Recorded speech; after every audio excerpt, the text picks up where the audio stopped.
ఘంటసాల మాస్టర్తో మీ association, మీ అనుబంధం గురించి చెప్తారా? ఘంటసాల గారితో పాడినప్పుడు, ఆయన మ్యూజిక్లో పాడినప్పుడు అదొక టైపుగా ఉండేది. అదొక టైప్ అంటే ఇప్పుడు లవకుశలో పాడేదాన్ని కదా నేను, లీల గారు. మరి ఒక్కొక్క బిట్టు రిహార్సల్స్కే 6 months తీసుకునేవాళ్ళం. పాట చూడకుండా పాడే అంతవరకు వచ్చేదనమాట. నా చిన్నప్పుడు ఘంటసాల గారి ఇది రామారావు గారు పిక్చర్, రామారావు గారు, జీవలక్ష్మి గారు, ఏడు కొండల జాడ, గుర్తుందా? గుర్తుందా? లీల గారు పాడారు అది. ఆ పాట అస్తమాన్ కచేరీలో పాడేదాన్ని. అప్పుడు నేను రాలేదు ఫీల్డ్కి. ఆ పిక్చరు చూశాను మా ఊర్లో విజయనగరం. మాకు అదే పని. సాయంత్రం మా నాన్నగారికి అది ఫ్రీ ఆ థియేటర్, అది రోజు వెళ్ళిపోతుండడమే సాయంత్రం వేళ.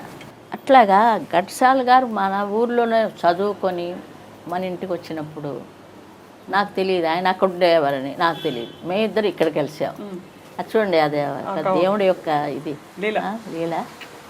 ఆయన పిక్చర్లో అన్నీ అదే. ఆయనకి ఆ వేణుగానలో చెప్పేది ఏంటంటే ఆయనకి చాలా ప్రాణం ఆ పాట. ఈ తిరుమల మందిరం ఒకటి. ఆ రోజు నేను కొంచెం లేట్ అయింది. లేట్ అయినప్పుడు జమినీ స్టూడియోలో ఆయన ఆ పాట పాడేశారు. అసలు పిక్చర్లో నేను నా చేతి పాడించాలి.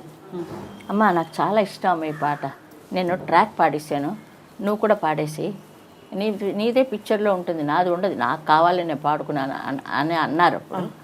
ఆయన పేరే వెంకటేశ్వరరావు కదా. ఆయన దేవుడి కోసం పుట్టినట్టు పుట్టి చిన్న వయసులోనే ఆయన ఎన్ని వేల పాటలు పాడామండి. చేతిలో చెయ్యేసి చెప్పు బావా, నీ నోట నా నోట నీ పలకాల చిలక చిలక చిలక చిలక. అది నిజంగా చెప్పాలంటే ఒక చరిత్ర అండి అది.